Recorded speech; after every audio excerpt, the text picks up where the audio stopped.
Welcome back to Brother Wolf, Sister Moon Divination.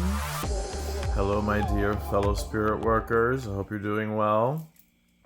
Today, I wanted to talk about alternatives to creative visualization and spell work. So, did you know that you can use the tarot cards as important archetypes in your spell work or your creative visualizations? So let's say you're working on something or you want an outcome and you're working your spirit work. Consider using the tarot because each card is an archetype. So, referencing Carl Jung and his idea about the collective unconscious and how we all live through these different archetypes at different points in our life. And we can call on the strength and power and symbolism of these cards. So, for example, if you want to change an environment to something more positive, set up an altar or a space, preferably your sacred space that I've talked about. Hopefully you're setting that up. And remember, it can be very small and humble, and sometimes needs to be hidden. It just depends on your situation. So, fine. As long as you get to work on it and keep that energy focused and moving the energy as you need to and for a better outcome. So the sun card, so positive. So imagine you put this sun card, and let's say you put this here victory card along with perhaps one of the aces. I'll just use this one, but if it was like a money situation, I would put the ace of pentacles. So now I have this powerful setup here. And so let me move some of these out of the way. So imagine you have this out in your sacred space. You put a candle. You could even use some crystals. So add a crystal to it, depending on what type of spell you're working on or the manifestation that you'd like to have. And there you have it. Okay. And you work with that energy. And so you return to your spell and focus on these archetypes and the energies you want to draw in. Okay? And that's just one of many combinations. So let's look at some others that you can put together. So this one's very interesting. I mean, they're all very interesting. Obviously, this one you could bring a love spell your way. So this is the classic, right? The Lover's card. But be warned, my dears, and you probably know this already, that when you put something in motion, you can't just expect it to stop. Let's say you changed your mind and, you did some love spell and now you're like, wait a second, change of plans, I've changed my mind. Well, that energy now has been set in motion and it's going to have to run its course. It's just the way it is. So always be cautious, that famous expression, be careful what you wish for. Because it just might come true. And then what are you going to do? So there's many different cool opportunities with these. And of course, here are some more powerful ones. Let's say you're working on something where you have to focus your energy. Well, who better to bring into the story but the magician?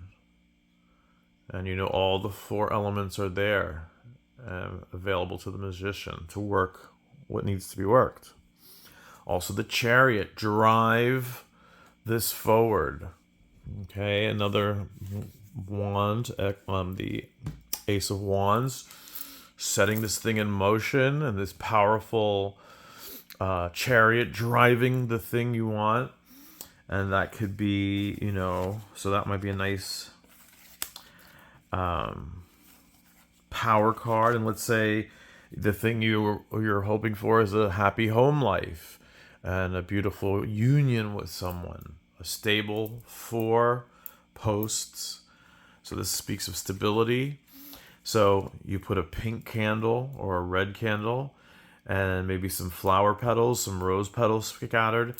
And then you could maybe include the person's name that you have, or whatever the thing is. You can write it out and focus that energy. And so that is just one of the many different ways that you can use the tarot for your benefit and to change energies. Okay, this is another lovely card. So happy home life, success. So be creative. And this follows cognitive psychology and the unconscious mind, as Jung and Freud talk about. And so there's a lot going on. The power of the mind, of course, is a big part of spiritual work and just everyday life. And when we focus our energies, and also self-reflection, so we have to delve into that shadow work, as Jung talks about, and understand who we are, know thyself, as Joseph Campbell referenced of Socrates in the reading I gave recently. So that's the first thing, always, know yourself and really be able to work through your shadow work to improve yourself. And so certainly the tarot can help us focus our energies, much like a creative vision board. So if you've ever worked with a vision board, they work. It may not exactly work how you think it was going to, but it'll manifest. So the power of the mind, and of course I add to that, these spiritual forces, which are just undeniable. If you're in tune, and I'm guessing many of my viewers are, my beginner, intermediate, advanced,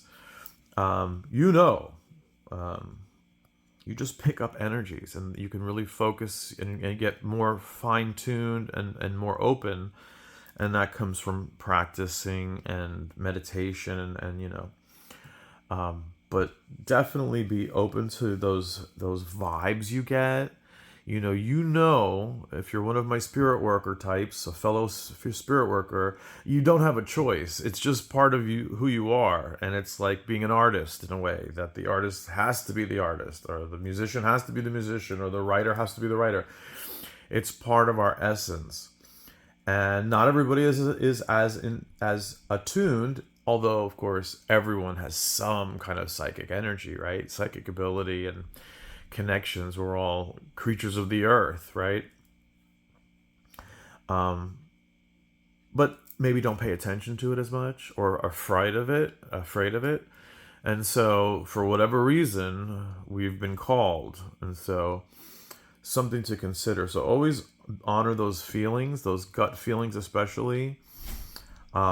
Recently, for example, I was out in public, and all of a sudden I got this weird vibe from this individual, and they stood out. Like, there was a bunch of people all over the place, and I could just see zoop, like I could just see that person, because something about their energy was off, and almost like seeing a loomer, like someone who looms, like the pattern of a carpet, and so there was some disruption in that pattern.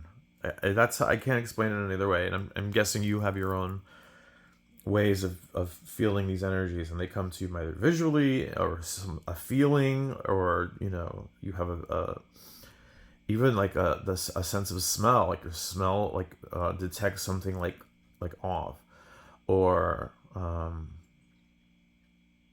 feeling, or even voice of maybe your spirit guides will whisper into your ear, like, hey, look, watch that person, get out of here, or don't make eye contact, or whatever.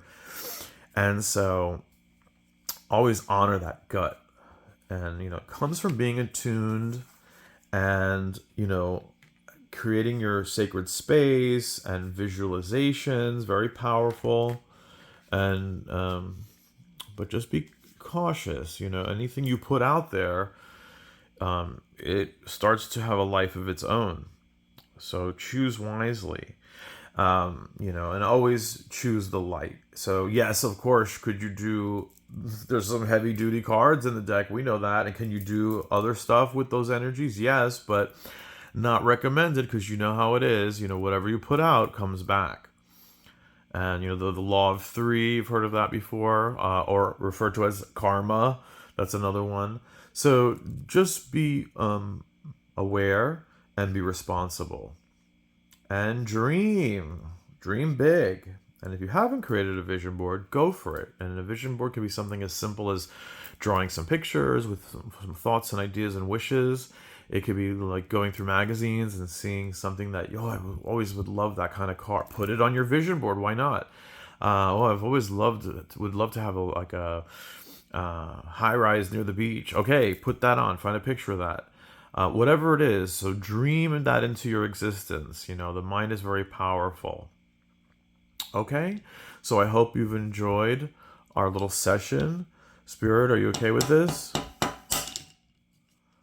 Okay, very good. So with that, I will say blessings, be well, and God is love.